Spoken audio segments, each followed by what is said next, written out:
There are only so many places you can hide inside of a restaurant. But the problem is, almost every single spot is relatively easy to search.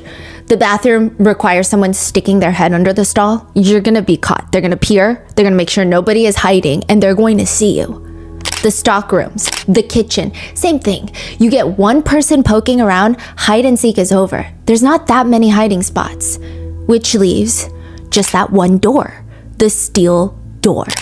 It's like the size of a small closet. Sometimes the room it's like a small room. And if you step inside and you close that door behind you, you might as well have taken a portal to a different world, because once that door clicks shut, the gasping, the shivering, the numbness, you can't feel your ears, you can't feel your fingers. You're trying to bang on the door to be let out, but you're more clumsy. It's normal, because this is exactly what happens when you are trapped inside of a giant freezer. The idea of working with a freezer big enough for you to walk into and then being trapped inside of one has seemingly become one of the top 15 slightly irrational fears of the everyday person. I have yet to step foot inside of a commercial walk-in freezer, but I do have random, perhaps intrusive thoughts about being trapped in one. So much so that there are Ask Reddit threads asking people, in the hypothetical world, if you were to be trapped inside of a commercial walk-in freezer for the night, let's say at a restaurant, what do you do to survive? Nobody's coming until the morning. The answers really don't do anything to make you less paranoid. I would take the cold boxes of food and create an ice shelter type of structure. So you want to prevent the blowing air from cooling you down to the point of hypothermia. That's how you're gonna circulate your inner warmth. Another professional Reddit survivalist writes, many restaurants have large plastic bags in or on those wire racks. If that's the case, take 2 bags, wrap yourselves in them, utilize your body temperature by breathing inside the bag, but not enough to suffocate yourself. Come out for air every now and then. You'll last 8 hours. One person comments, I worked at a fish and chip shop once. Got loads of pies and food and, stuff back there. I would just stuff them into my clothes. I would put them in my pants. I would put them in my shirt. Yeah, they're frozen pies. It's going to feel freezing for the first 10, 20 minutes. And then after that, it'll actually somewhat insulate you. That's how it works. That is crazy how creative people are. Yeah. I mean, probably the best advice, the most simple advice comes from one professional that works with industrial freezers. He says, best thing to do if you're trapped, find something to stick into the fan blade so they stop turning. It's going to overheat the compressor outside. The cooler is going to stop cooling. The temperature alarm is going to sound, and then you'll get out. Obviously, this is after you check to see if the emergency exit method is not already working, which surprisingly a lot of people report in the restaurants that they work at. It never functions well. Naturally, it is one of the very first places the police officers check for the little missing girl. What if she accidentally walked into the freezer and somehow got locked inside? They start going through the bins, the grocery bags filled with raw meat inside of the freezer. She is not here. They check and they double check, and when they're done, they walk out of that commercial freezer. I mean, it's clear she's not in the freezer. But that is the thing. Even police have their blind spots.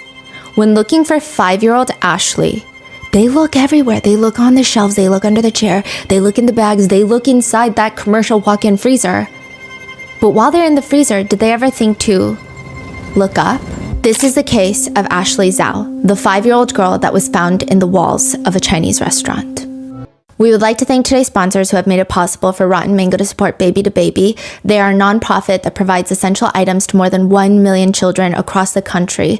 This episode's partnerships have also made it possible to support Rotten Mango's growing team, and would also like to thank you guys for your continued support. As always, full show notes are available at rottenmangopodcast.com. Now, first, a disclaimer for today's case.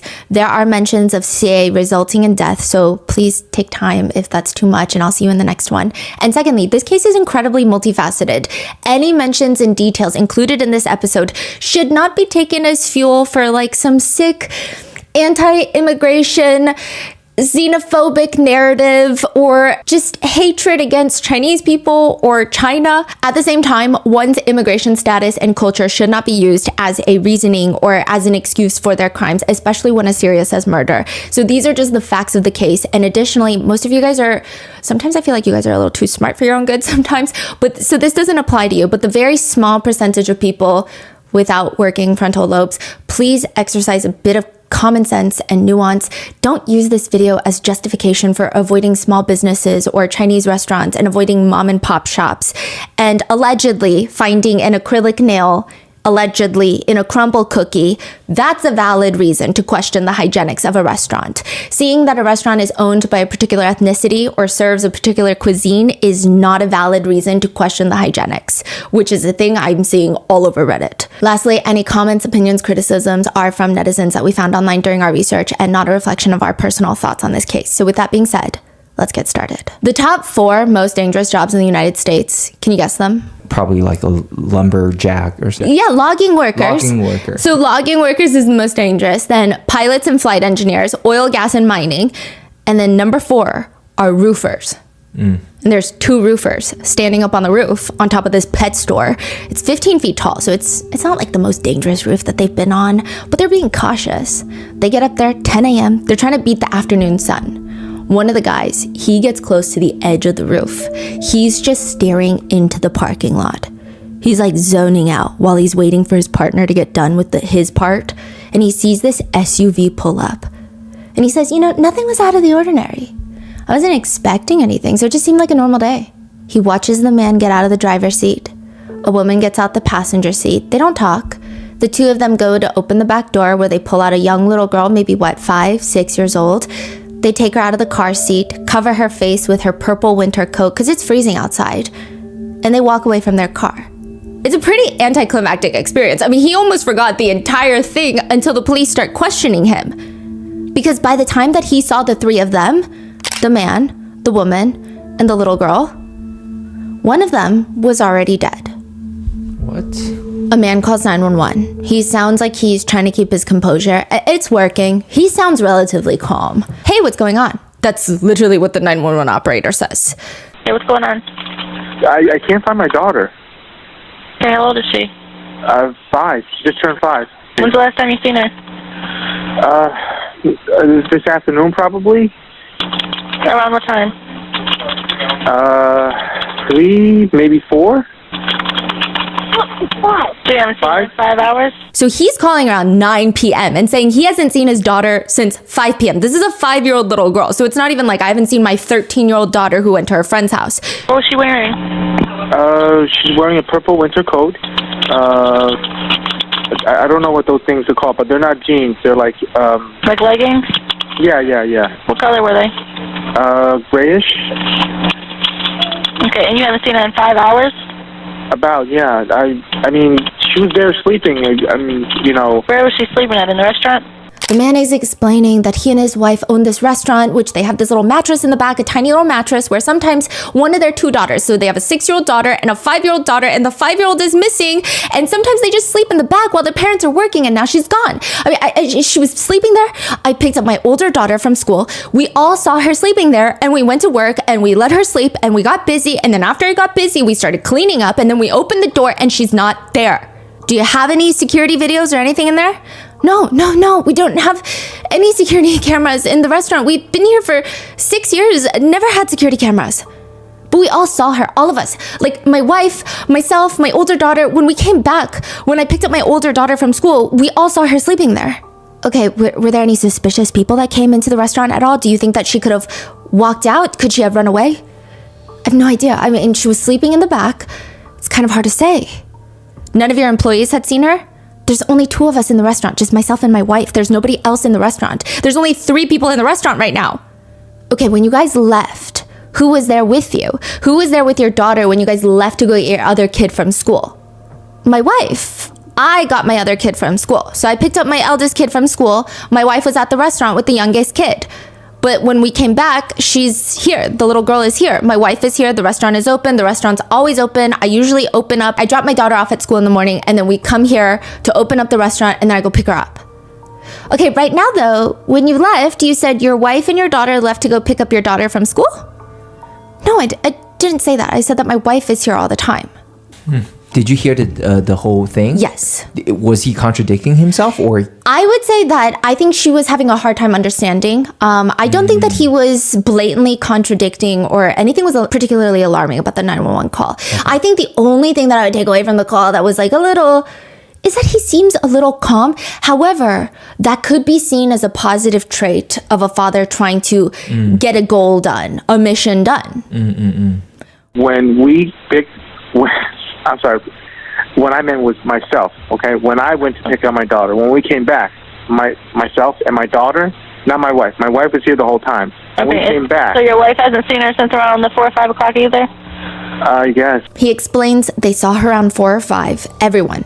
The 6-year-old saw her, the wife saw her, the husband saw her, everybody saw her sleeping, and then the dinner rush came. They were fixing up the dinner rush. Afterwards, they went to check on her and she's gone, and it's been 5 hours. Maybe she managed to walk out the back door. And if that's the case, she maybe has a few more hours left. Because if she's been out there for at least a few hours, and it's 6 degrees outside, she doesn't have a lot of time. 6 degrees Fahrenheit? Yes. If the walk-in freezer is the worst case scenario, at least on first glance, this is the second worst case scenario. Ashley, 5-year-old Ashley, being lost outside in the cold. A lot of health inspectors do not like to eat out at restaurants. It's just not a fun time for them. You want to eat dinner with a health inspector, you're probably going to go to their house. It's understandable. Maybe it's safer to cook at home when a ton of restaurants they're inspecting are clearly doing what they call fire drills.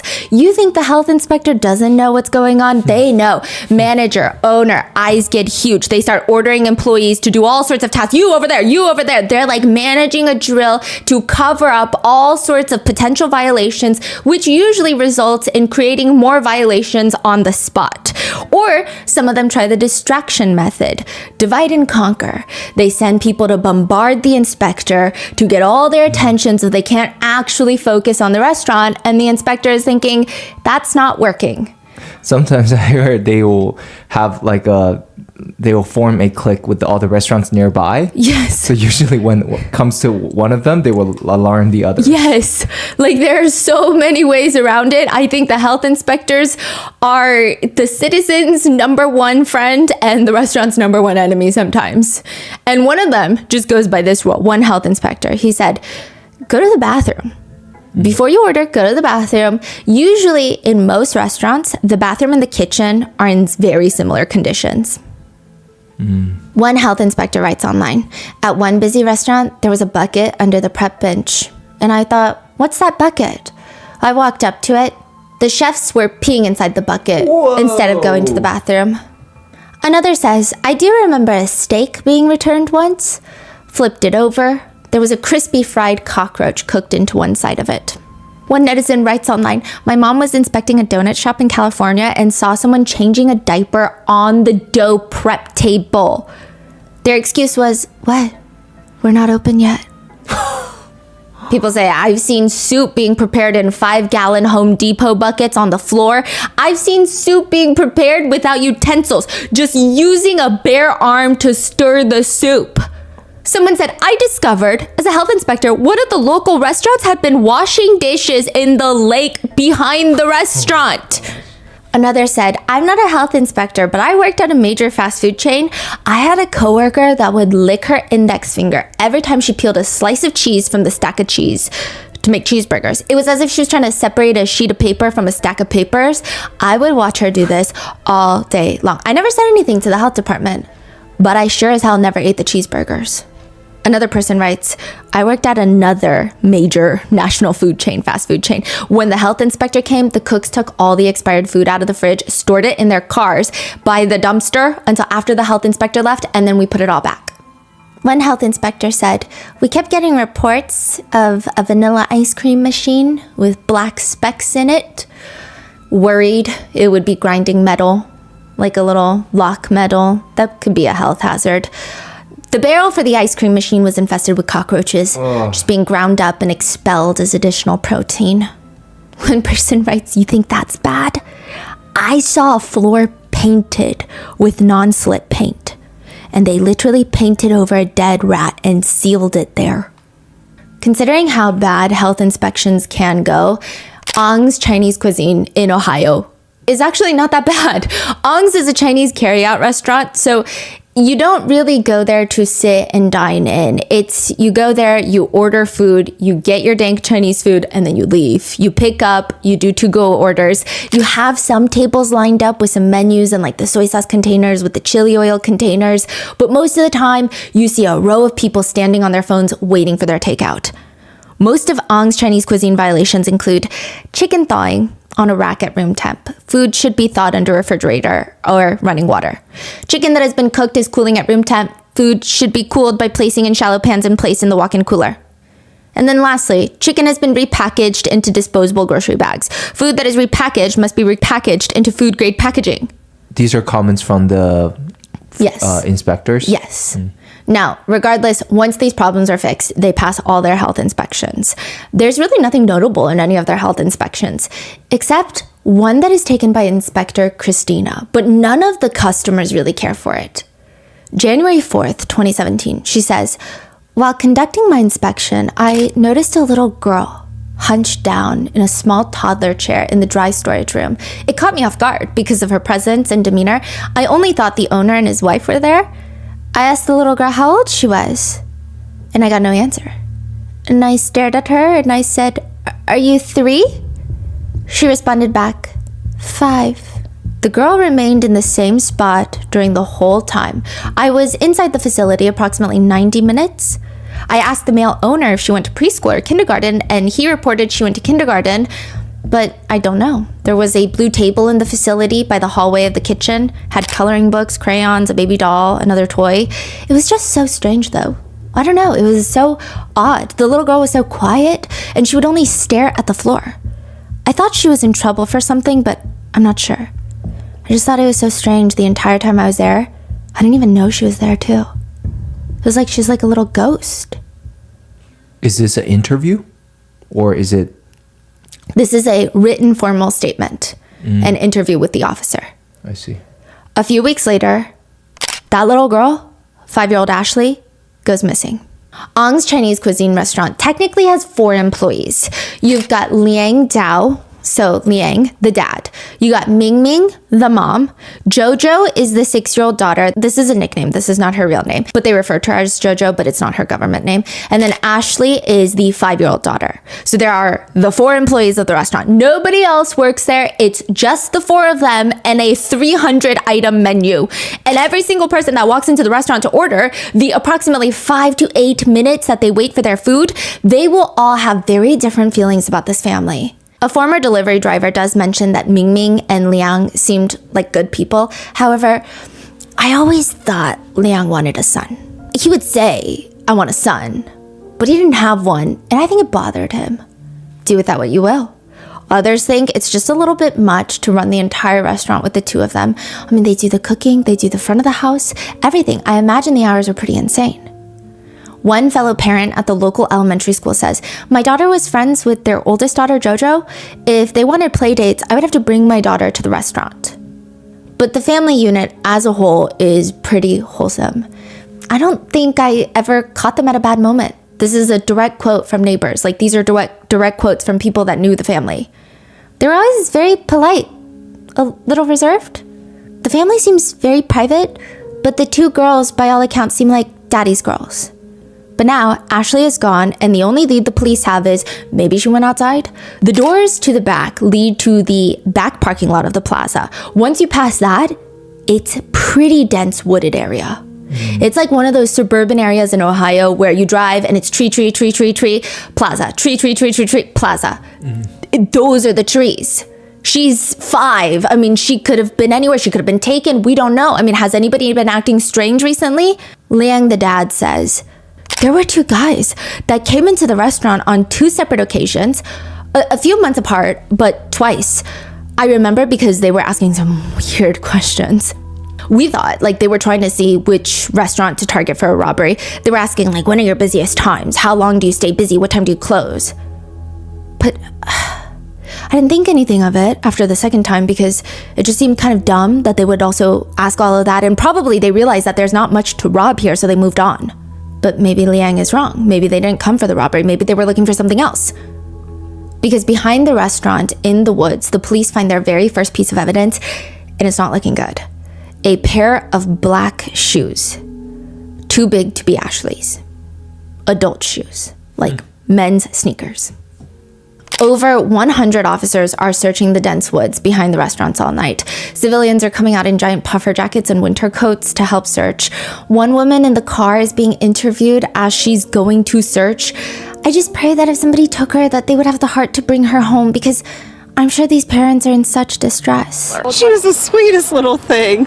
I just loved her so much. Every time I would go in to pick up food from them, she was always behind the counter and she would talk to me. So that night, there is a gathering in the plaza of the restaurant with all the locals. People are praying. They're comforting each other. They're praying that Ashley makes it back home.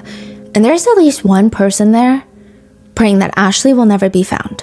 Do you know how to tell when someone is lying? I mean, there's so many videos on YouTube of FBI profilers telling you how to spot a liar. There's probably more than 4 videos on this topic at the very least. But the only way to really tell if someone is lying is to establish a baseline. Figure their unique nonverbal communication habits first, and then see if they change when they're being deceptive. But if you don't have the time for that, look for micro expressions. That's what they say. Tell someone good news about your life and watch for a brief flash of a smirk or a grimace before they smile and congratulate you. And if you catch it, even for like a split second, just know that maybe they're not the most happy for you.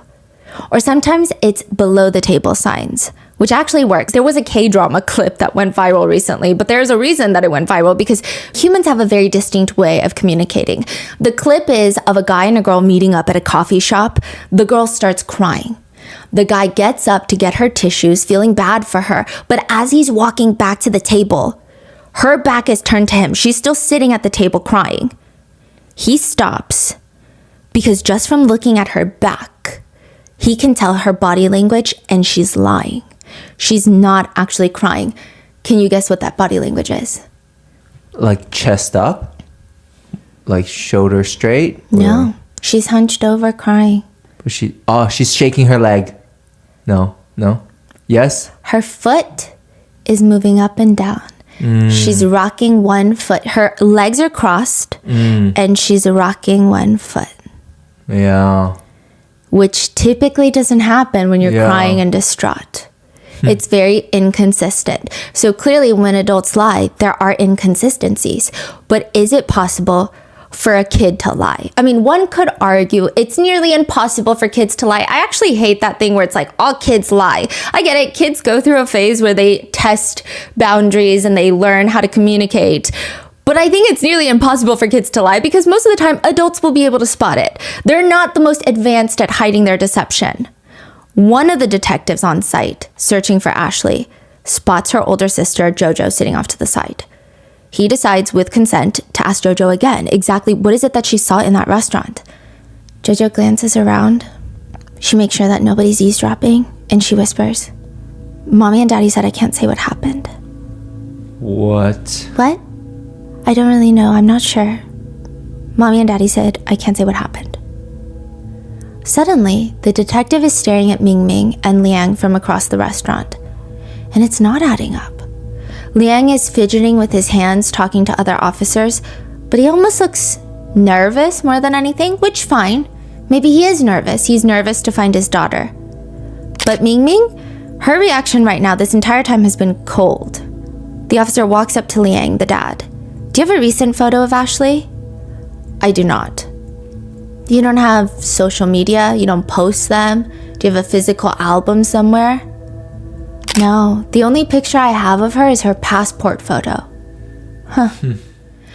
Some people swear by the idea that the only way to lie on a polygraph test and not get caught is to clench your butt cheeks or put a thumbtack in your shoe, and every time that you answer a question truthfully, you step your toe onto the thumbtack. And you clench your butt muscles and you release them slowly to throw off the questions reading. Others say, no, you just have to lie. Like you have to think when they ask you normal questions. So they do a baseline first. Control questions is what they call them. They ask you for your government name, your birthday, who the president is. This is your baseline. This is when you're normal, when you're not stressed out. This is how you're going to be. They said, when they ask those questions, start biting the inside of your mouth. Throw off the baseline. Because that's what they're going to compare the lies to.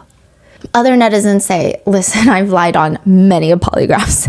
It's just 90% breath control. Just sit in the chair and keep a steady breath. Every once in a while during a control question, interrupt your normal breathing rhythm and breathe faster and then go back to normal. Be very calm. They will ask you the same questions over and over. You will be bored. You will be frustrated. This is a game of patience. With some even saying that the best way to beat a polygraph is during the control questions where they ask you for your name, start counting backwards from 100 by intervals of 7. So like 93, and then from there and there. Because that makes I guess it does something physiologically to you. Or recall emotionally charged memories during childhood to trigger physiological responses that are gonna throw people off. It's actually pretty terrifying how a lot of polygraph administrators cannot tell when someone is using a deceptive technique. It's really hard to detect, but that means it could go the other way too. You can completely tell the truth and it will look like you're lying. Liang, the dad, is the first to go. He's welcomed into the interrogation room. He's wearing a black hoodie, dressed comfortably. But first, the control answers. Do you have any idea what the reason is for this test? To see if I hurt my daughter? Did you hurt Ashley? Answer truthfully by saying the word yes or no. Oh, he's going through a lie detector Yes. test? No. If I were to ask you right now, you physically have anything to do with Ashley's disappearance, what would the truthful answer be? No. Have you ever had any psychological counseling? Yes. When was the last time? About a month ago? What was going on? What were you having a hard time with? My wife's immigration case. Oh yeah, what is going on with that? Is she going to be deported or something? So Ming Ming is trying to get asylum in the United States, but it's not working. I don't know, maybe. But you're an American citizen. Yes. And your wife can eventually become a US citizen. My mom did the process as well. It's harder than it looks. So what are you feeling? What were some of the things emotionally that you're feeling? That my wife might get deported. Okay. I don't know what to do with my kids. So you were worried about what might happen, that she can't take them with her? I don't know. Even if she did, I would still have to support them. On Tuesdays, that's the only day the restaurant closes. What do you do on your day off? I pretty much do stuff for the restaurant. So you don't have any hobbies or things you like to do? I like to draw, play some games. He's very calm. What is your greatest ambition in life? Wait, how old are you? 34. Honestly, I told my wife I gave up on the personal stuff. I just want to raise the kids. I just want to make sure that they have a good future. Do you plan to have more children than 2? Yeah, I wanted 4, but it can be tough. What's the single best thing that it's ever happened to your life so far? My kids. What's the single worst thing that's ever happened to your life since the day you were born? Probably this. This is where it starts feeling less like a polygraph and more like a full-blown interrogation. A lot of people would categorize this type of interrogation like being buried alive. So I think it's very interesting when you watch a lot of interrogation tapes, each one has vastly different pacing, but they're all kind of across the board can fit into different categories. And it always depends on probably the interrogator themselves, how much evidence they actually have on the subject, and then the subject themselves. Each personality is going to be different. But this one is such a clear categorization of being buried alive. Just soil collapsing on the subject. The overlying feeling is supposed to be every lie you tell buries you deeper and it becomes suffocating. The interrogator asked Lang, why did you agree to take the polygraph today? I didn't know. I thought I had to, you know? Has Ashley ever run away before? Run away? Run away from home? She went out the back door before. Okay. I'm just talking about, you know, is she the type to kind of run off and go? No. You say she ran out the back door, ran out of the back room at the apartment? No, at the restaurant. Can you kind of tell me what you did yesterday? Yesterday? Oh, I'm sorry, I haven't slept for a while, so I don't know what yesterday was. Has Ashley ever wandered off before? Yeah, she opened the back door and walked out before. Can she unlock the door herself to get out? Yeah, both my daughters can. They both did it. They're not supposed to do it, but they do it. So how many locks are on the back door that they have to open? None. It automatically opens from the inside. Okay, and then you need a key to get back inside if you're outside? Yes. What do you think happened to Ashley? I don't know. So what do you think? If somebody took your child, what do you think should happen to that person? What do you want to see happen to them if you find out through the investigation that someone took your child, she was just wandering around, and they picked her up and took her? I would want her back. What do you think should happen to that person? Go to jail. What would be the possibility that an accident happened inside the restaurant? The possibility of an accident happening inside to where she got hurt really, really bad. I guess it's possible. I'm asking you because I have to look at every possibility when I'm doing the polygraph, okay? The child walks out the door, and a very unfortunate thing happens. Someone picks her up and takes her, and now they have their own child. Maybe there's an accident. She gets burned with grease or something, and the next thing you know, she's laying lifeless. You're scared. You don't know if police are going to believe you or not, so you just take her body and hide it somewhere. I have to look at that possibility because, unfortunately, those things happen as well. But if you know what happened to your daughter, you need to tell me. Because there's an awful lot of people right now looking for her.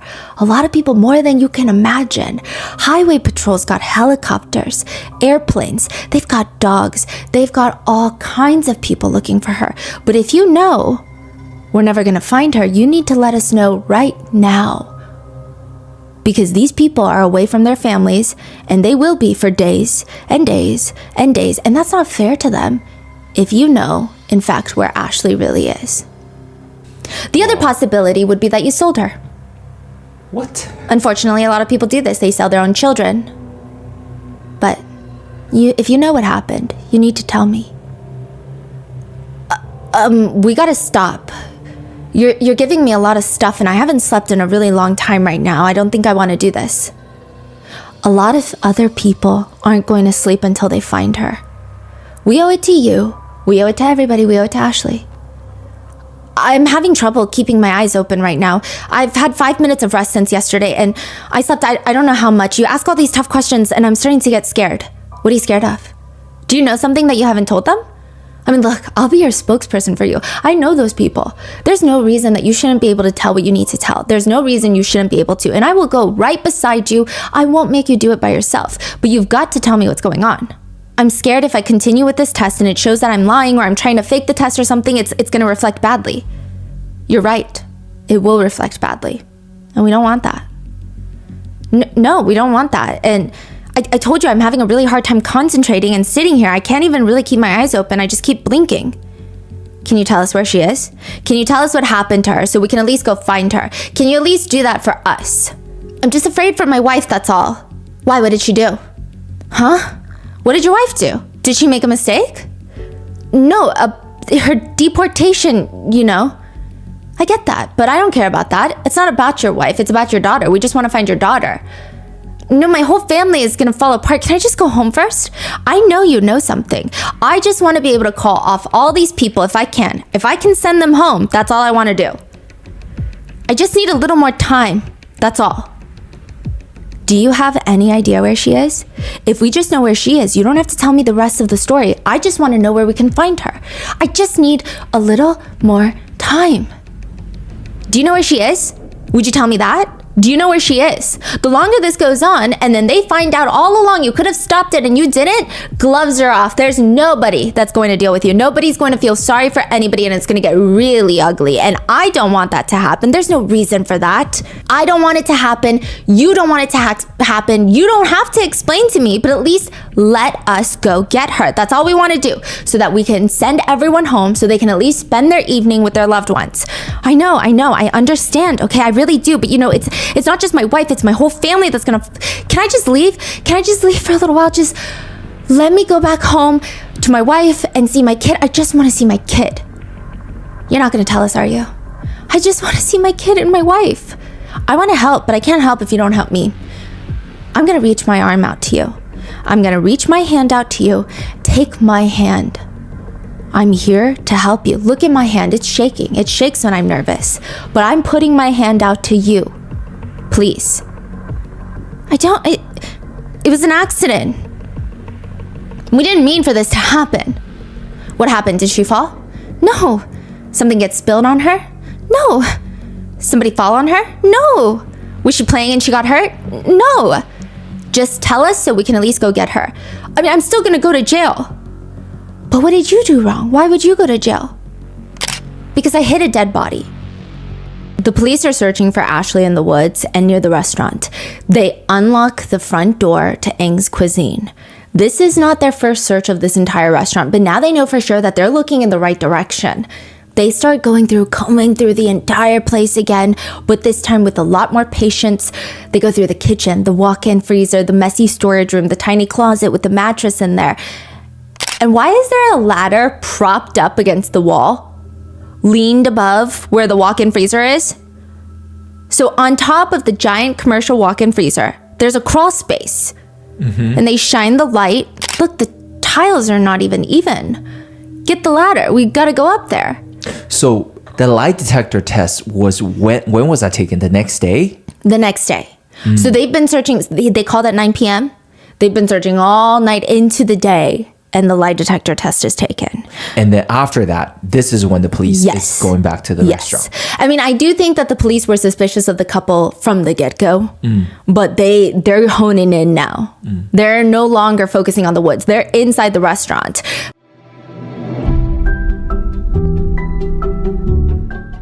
Taking your business to the next level is a dream lots of us share, but too often kind of just hold ourselves back thinking like, what if I don't have the skills? What if I don't know how to do this? What if I can't do it alone? And that's exactly where we were when I decided to turn those what ifs into, you know what, why not? Let's try it. And let's give Shopify a try. My family and I were able to launch our own small business selling limited edition artwork at Grandpa Mingo's art studio because honestly, we had Shopify.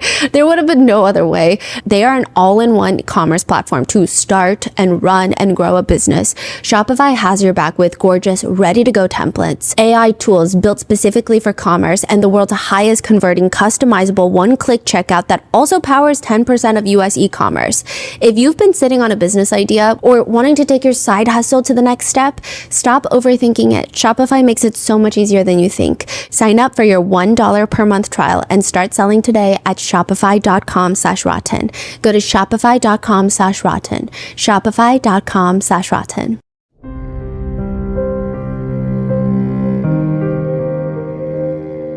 This episode is sponsored by Acorns. The best piece of money advice I've ever received is that you don't need to wait until you have enough money to start investing, because what even is enough money? You don't need a lump sum of cash to get into it. And honestly, the real insight is that starting small builds momentum. That is where Acorn comes in. I've talked about them before, but Acorns is truly the financial wellness app that makes it easy to start saving and investing for your future. You don't need to be rich. Acorns lets you get started with the spare money that you've got right now, even if all you've got is spare change. You don't need to be an expert, you just need to stick with it. And Acorns makes that easy too. Acorns automatically invests your money, giving it a chance to grow with time. Sign up now and join the over 14 million all-time customers who have already saved and invested over $25 billion with Acorns. Head to acorns.com/rotten or download the Acorns app to get started. Paid client endorsement. Compensation provides incentive to positively promote Acorns. Tier 4 compensation provided. Investing involves risks. Acorn Advisors LLC, an SEC registered investment advisor. View important disclosures at acorns.com/rotten.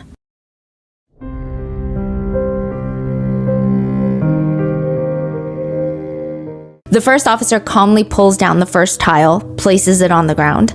He shines his light into this tiny little crawl space, and it is storage. There's photo albums, wedding photos of Ming Ming and Liang. He starts taking some of them down, and in the back, he sees like these few plastic bags that smell. He grabs them and he opens them as gently and as quickly as possible, and inside he sees skin. Dried fish skin and dried chicken. He shines his flashlight deeper into the crawl space, and now he's like, there's really nothing left up here. I'm so confused. He sees in the very back, shoved deep into the crevice of the crawl space, is a bussing container. Like, you know those gray plastic containers that in restaurants they use to take the dishes off the tables? Those little plastic tubs. Oh, yes. Like when you, yeah. So this is all above the ceiling, you're saying? It's like a tiny little like a mini attic, but it's not even really an attic. So the ceiling is flat. It's one ceiling, but because the freezer is not tall enough, there's a crawl space above it. Oh, for some there's duct. I see. Like a little bit of space, maybe like a cabinet. So they connect the Yes. freezer to the ceiling, and that's a little. Yes. So they're going through that, and he just sees that bucket left. So he starts slowly pulling it towards him. It just looks like more storage. He pulls it closer and closer, and he hears like a shaking noise. It's salt. It's like filled with salt and just placed up here. Kind of weird, but I mean, maybe it's not the most hygienic restaurant. They brush away some of the salt, and inside is a black plastic bag. And inside of that, in a fetal position, is Ashley. All the major news networks in Ohio are reporting breaking news. We have confirmed here at the scene that 5-year-old Ashley's body has been found inside of her parents' restaurant. So continuing with this timeline, people are just trying to add 2 and 2 together now. That means that for 8 to 9 hours, Ong's restaurant has been fully operating, serving customers, cooking, while the owner's deceased 5-year-old daughter was in the back. The forensic pathologist has to remove all the salt covering Ashley's body, all those little white specks. They conclude that the cause of death is blunt force trauma to the head and the torso. A lot of the officers did not like the parents from the get-go. One even goes into detail in his report. Eyes were not bloodshot, no crying and mucus from the nasal cavity. They just think, that's not how you act when your child is missing, unless you're not their parent. Ming and Liang have been telling Ashley for months, I am your mom. This is your dad. That person is not your mom. Stop calling them your mom. I'm your mom. But it is not clicking with Ashley. Every time she sees Ming and Liang get intense about all of this, she starts crying, she starts acting out. Ming explains to the officers it's because Ashley was raised by Liang's parents, her paternal grandparents, ever since she was young. Ashley literally thinks that Liang's mom, her grandma, is her real mom. Ming says, I need to talk to her, to explain to her, I'm your mom. Grandma is daddy's mommy. It's not your mommy. I'm your mommy. You are from me, from my belly, okay? It's so hard to talk to her when she's not even 4.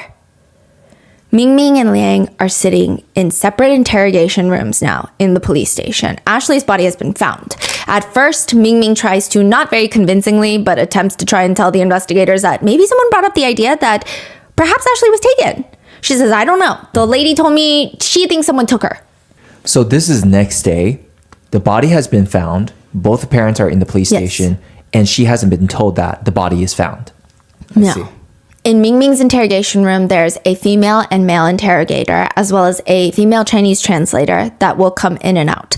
The detectives try to explain how he sat with Jojo alone to ask her questions, and he asks Ming. And it's very interesting. Ming has her hands placed on the table. They're folded. It's almost like she's in a work meeting. Do you know what I asked your oldest daughter? I asked her, I said, where's your sister at? Do you know what she told me? Mommy and Daddy don't want me to tell you what happened. No way. She's not going to say that because Okay. Can I tell you something else? You want me to tell you? Sure. Okay. What? We found Ashley. Okay. What is that? She's deceased. What? Do you want me to tell you where we found her? You want to tell us what happened now? I don't know. I think you're a good, caring person that was overwhelmed by a lot of things because that's what you're telling us. And I think that you're a good mom. Life can be very overwhelming at times. I've got 4 kids, I know. I could tell it. I could tell you're struggling. And I just want to be able to sit here with you and try to figure out, what happened and hear it from you. The female detective leans in. What happened at the restaurant? What are you talking about? We know something happened at the restaurant, so we're trying to figure out what led up to that. I don't know. I think accidents happen too, and I think that there could be something that happened that was an accident, and you didn't mean for it to happen, or your husband didn't mean for it to happen. Jojo didn't mean for it to happen, so we need to figure out some sort of accident happened so we can understand. I just know what Jojo told me. How do you think she's feeling right now? This is the male detective. I don't know. You're a mom, a caring mom, and you got a little girl that needs you, looks up to you. I'm not the caring mom. She said, I'm not a caring mom? Why do you say I'm the caring mom? Because I can tell you take care of Jojo. Yeah, I tell the kids all the time. She has a brief moment with the translator where the translator has to explain to her that caring means loving. 就是说对孩子很好，照顾他们，照顾得很好 ，caring， 那就嘘寒问暖。我没有说我对他们很好啊，我自己对他们很严啊。啊，你没有说过对他们很好啊？我说我对他们很严，我说我是个很严的妈咪。可是你给孩子吃穿哈，对呀、照顾他们哈，实际上就是 caring。哦 ，OK。Loving，对你爱你的孩子吧 ？Loving， oh yeah，you love your kids。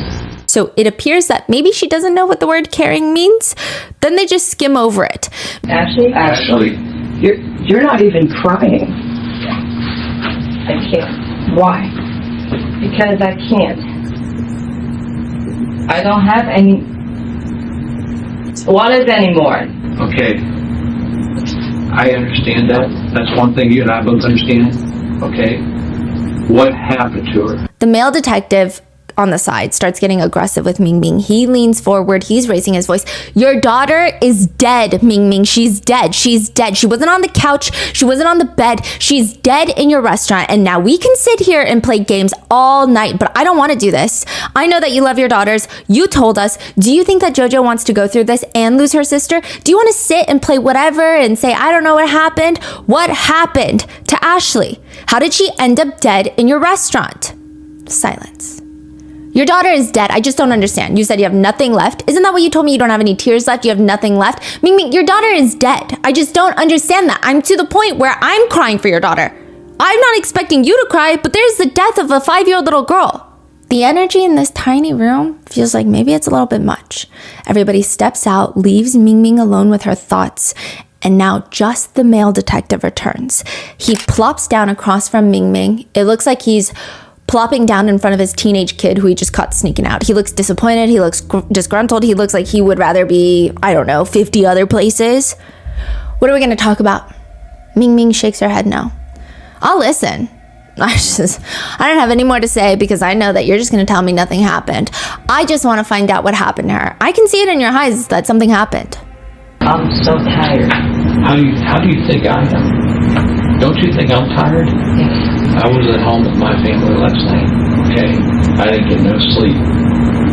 So I woke up yesterday, Monday morning, at 5:30 in the morning. I haven't been to bed since, okay? My job's to help people, but also give people closure, okay? Your husband called me because your daughter is missing. That's the report that I got, okay? I left my family because it's important to me to come to help you find your daughter.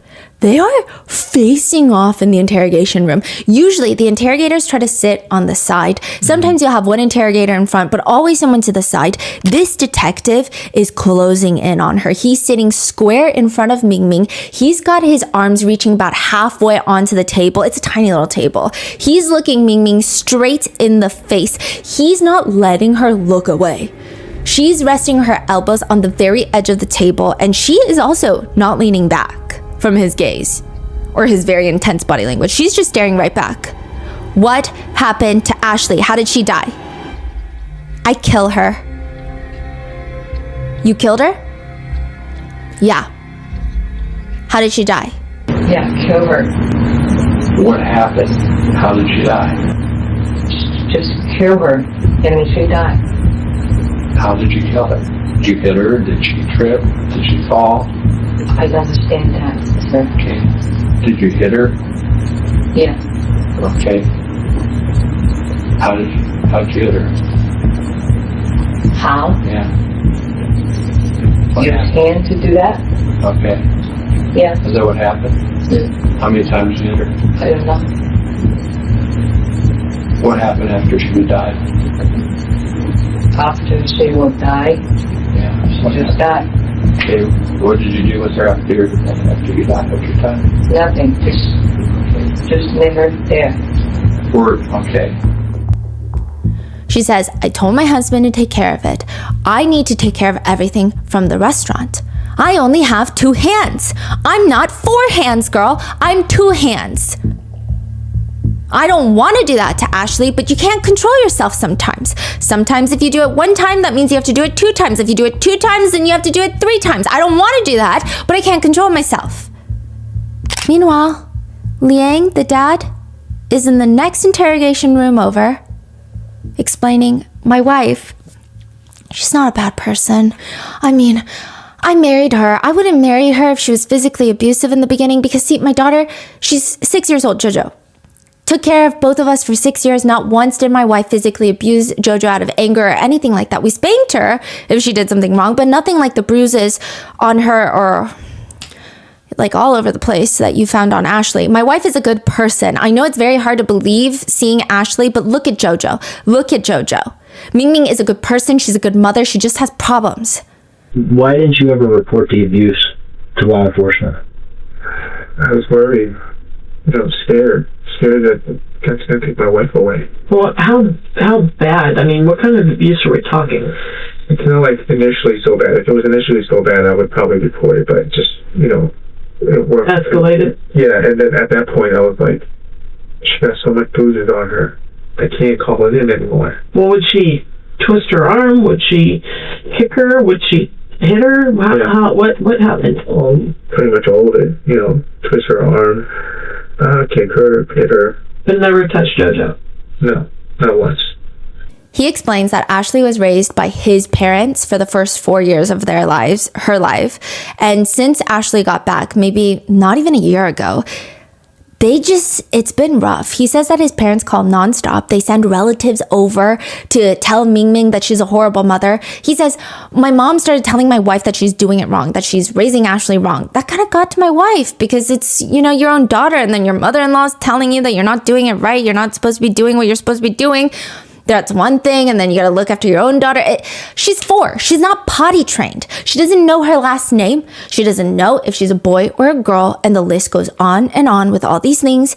And she finally knows that she's a girl because we taught her that, and we taught her last name. But initially, when we got her back from my parents, she didn't know. And combined with the fact that my mom kept telling my wife that she's doing it wrong, and seeing how Ashley was actually raised, the combination of the two just made my wife really angry. And the more my wife saw Ashley being that way, not being able to be potty trained and just getting angry, it's always when Ashley does something that Ming gets triggered by. She still doesn't know to potty in the bathroom. So that really gets my wife going because we have her for a year now. She still can't. She's still not potty trained. So that was one of the things that really irritated your wife? Yes. He tries to argue that every time Ashley would not be potty trained, it's a reminder for Ming about her mother-in-law criticizing her. What? Yeah. As for what happened yesterday, Liang tells the full picture, whereas Ming doesn't. Liang says that he went to go drop off Jojo from school. He comes home and he recognizes that Ashley had defecated in her diaper. So she pooped in her diaper because she's not potty trained. And which, by the way, I've got a very firm stance. If your child is not potty trained, that's on the responsibility of the parent. It's not the child. The child does not potty train themselves. She pooped in her diaper. And then I think she was so uncomfortable with the poop in her diaper because obviously it's not a great sensation. She took off her diaper, which led to some of the poop falling onto the floor. Liang walks in. Ming is smashing Ashley's head into the carpet. In the restaurant or at home? At home. So, you're 5 years old, you still don't know how to poop and potty. And my wife got angry and hit her head on the carpet, 2 times. And initially she was breathing. She was still breathing then. And Did you see your wife do it? Yeah. She stops. They let her be. She's making these snoring sounds. And he says this isn't the first time that her head has been smashed into the carpet, so he didn't think anything of it. He thought it would just be fine, that she was hyperventilating, which that snoring sound, we talked about that in the previous episode. You're not sleeping. He thought that she's sleeping or she's hyperventilating. So about a good 5 minutes pass and all this vomit starts coming out of Ashley. She starts having green fluid come out of her nostrils. They take her, rinse her off in the bath. They still, I guess, don't think anything of it. They bring her back to the living room and she's still breathing. And then a few minutes later, he goes to check up on her on the living room floor and she is no longer breathing. He starts freaking out, and that's when they decide they need an alibi. So they're going to dress her in her clothes, put her in the baby seat, take her from their apartment door to the car, buckle her into the car seat, drive their deceased child to the restaurant, unbuckle her. That's when the roofer saw her. She was already deceased by this point. They're going to keep her in the back of the restaurant while they open up for business as usual. And then he's going to go pick up Jojo. Jojo's going to see her sleeping in the mattress on the back so that she doesn't have to lie, so that she can tell the truth and they look more credible as a family. And then after Jojo leaves for a second to get a tooth pulled out in the front, Liang moves Ashley's body on top of the crawl space. It's sick and twisted that they're using their eldest daughter as an alibi, but he also says, I didn't know it was going to be this serious. He just thought that he was going to call 911 and they were going to say, okay, your daughter is missing. He said, I didn't know the procedure. We didn't think that I was going to be coming down here taking a polygraph. I was going to be asked so many questions, that it was going to be involving so many people. If we knew that there was going to be 100 people searching, maybe even more, I don't even know. I'm just sorry. You guys actually cooked and served meals while your daughter was laying there. Yes. And went on business as usual. Yes. Both of us were afraid what was going to happen. If we did, we were afraid that we're going to lose our daughter, we're going to lose our family, the restaurant, the house that we're getting, everything in our life. That, that we worked so hard for past 6 years. This was going to be gone. See, he is so acting like he's so nice, right? He's saying, I didn't know, my wife is nice, I'm just cleaning up, I'm scared, this and that. He doesn't even care. The daughter died. Yeah, later he keeps calling Ashley it. Did you and your wife both agree on putting her there in that container? I mean, we talked about places and I said this is probably the best place to do it. It's well ventilated with the salt in it and we're not going to be worried about the temperature because it's cooler up there. Now, side note, there are speculations by netizens, and as someone who knows a lot of people close to me that are autistic, there are speculations that perhaps Ashley was on the spectrum. At one point in the interrogation with Liang, the dad, he shows the police how Ashley was standing, which seems to irk him, to the point where it sounds like he's almost justifying their abuse to Ashley in some regard. He says, this is how she would stand. I don't know where you get that. I don't know how she did that, but my mother never corrected her, and this is not how a person stands. So he stands up in the interrogation room. He takes off his hoodie for this demonstration. He stands on his tippy toes, and his arms are bent, and a lot of people with autism called them like T-Rex arms. And they could be indicators for younger children where maybe diagnosing is a little bit harder. This seems to be something that some doctors who specialize in the diagnosis look for. And that her hands would be kind of bent at the elbows and then bent at the wrist with her hands kind of flapping forward. And then sometimes she would put all of her weight on just one foot.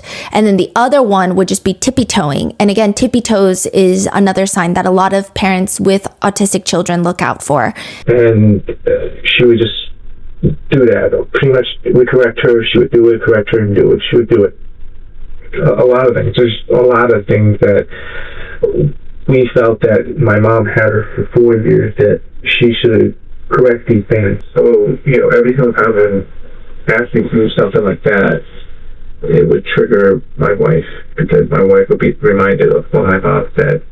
And he says that's the reason that Ashley was getting abused, whereas Jojo wasn't, because when they got Ashley back from his parents, they said there were so many, quote, problems that Ashley could not feed herself. She was still in diapers. She didn't know how to use the restroom by herself. She was not potty trained. She didn't even know how to go into the refrigerator to get something.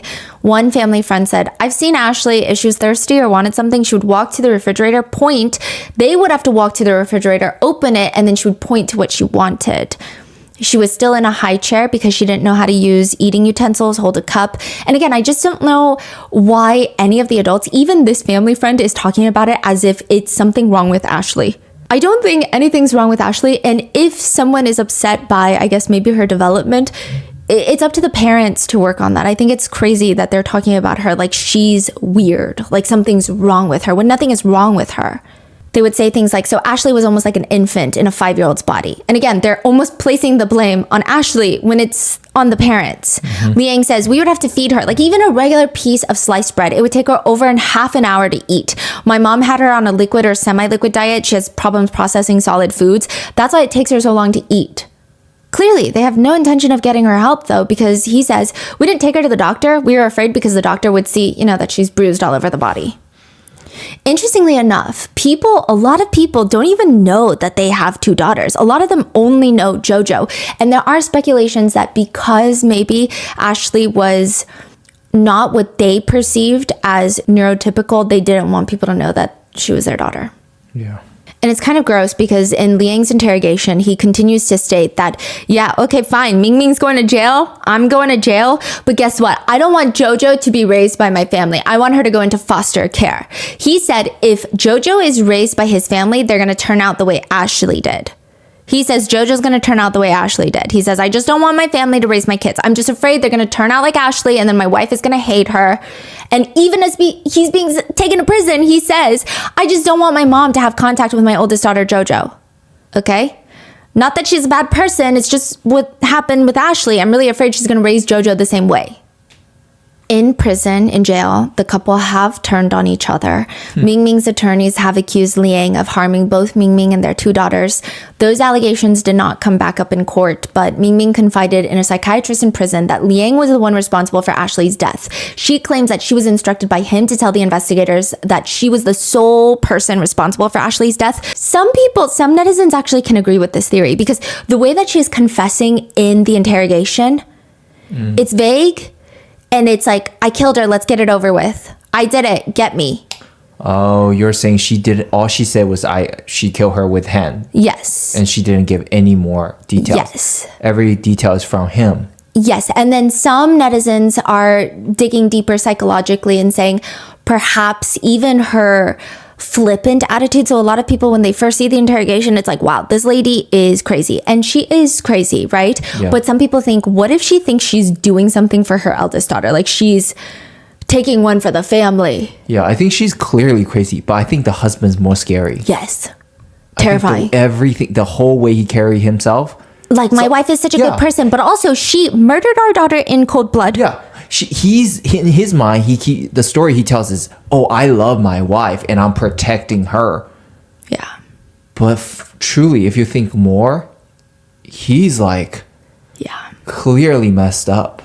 So the argument by the people that believe, and again, nobody is feeling sympathy for Mingming, but they're saying that maybe Liang is the one that killed the daughter, and perhaps Mingming took the fall because Mingming is not in the US legally. So she doesn't have her papers. And so maybe she thought, either way, if he goes to prison, I'm going to get deported, and then JoJo's going to have nobody. So what exactly did she say? She said he killed the daughter. Yes, and that he has been abusive to not just her, but also the daughters. And he threatened her, if you don't take the fall, you're going to get deported, and JoJo's going to go into foster care, and I'm going to go to prison. And then she says that she originally took the hit for it until she realized that he requested JoJo to be sent off to foster care regardless. And the netizens who believe this theory, no sympathy for Mingming, but they have scoured through the Ong's Chinese Cuisine restaurant Facebook page. There are just back-to-back posts of Liang running that page and saying, sorry, we're closed today because my wife is sick. My wife is sick. So people are commenting, very odd that this place was closed so many times due to his wife being ill. They thought maybe he was being abusive. Now, October 12th, 2017, initially Mingming pleads not guilty to murder by reason of insanity. She ends up taking a plea deal. She pleads guilty to involuntary manslaughter and other charges. And under that plea deal, she has been sentenced to just 22 years in prison. The judge says, the horror of being beaten by her own mother. I use the word mother with great pain when talking to you. It's insulting for mothers who do what they're supposed to do for their children. 100 years would not be enough. So why 22 then? It's likely because she is going to be deported back to China right after her sentence. in 2040. Meanwhile, Liang is serving a 12-year sentence for his part of the crime. He will be eligible for release in 2030, which netizens are very upset by because during his own interrogation with the police, he says, let's say I went through with this and I didn't get caught. I'm going to be looking over my shoulder for I don't know how long because a dead body is there that I eventually have to get rid of. And if you put it in the ocean, the tide can wash it back. If you bury it, animals can get at it. Someone can find it. If you burn it, there's a chance someone is going to see you because it's going to be a very big fire. You're not going to do it during the day. You're going to do it during the night. So when you're burning a big flame at night, someone is going to see it. We thought about all of this. And honestly, we weren't really too sure what to do after that. One officer writes in his report, during the interview with Liang Zhao, he shows no remorse for Ashley. The only time he showed remorse for was when he found out that he would not be able to see his daughter Jojo. Even during his sentencing, he tells the judge, a year ago yesterday, I lost my daughter. And he says nothing of any substantial value or emotional substance. He continues and takes a weird turn. No one is going to remember my daughter. No one. The people in my family, I don't want to be rude, but none of you remember her. None. It's so strange. What? And it's just left netizens with like a really bad taste in their mouth. There are a lot of people from the community that are confused, writing, they look so nice. They seemed like good people. Others writing, I remember this case. I was a new mom and I couldn't even fathom someone being able to do something like that. We all prayed together in front of the restaurant and left flowers and stuffed animals. They actually demolished and rebuilt the strip mall not too long after it happened, but we're never going to forget that poor baby girl. Another comment reads, if your child isn't potty trained at 5, that's completely on you. That is the responsibility of the parent, not the child. She was probably under constant stress that she had that little bladder control. Others are traumatized by their Asian parents actually using this case against them. One netizen writes, my mother would have loved to use this case to tell me how good I had it. Weirdly, she always tells me to read child abuse books and tell me how good I have it. Others write, it sounds like poor baby Ashley was autistic and needed early intervention. This breaks my heart. I hope they get buried in jail. The fact that they used their other daughter and let her see her sister, quote, sleeping as an alibi makes me want to throw up. The reviews to the restaurant now just read, not child friendly. And that is the case of Ashley Zhao. What are your thoughts? Let me know in the comments. Be safe, and I will see you in the next one.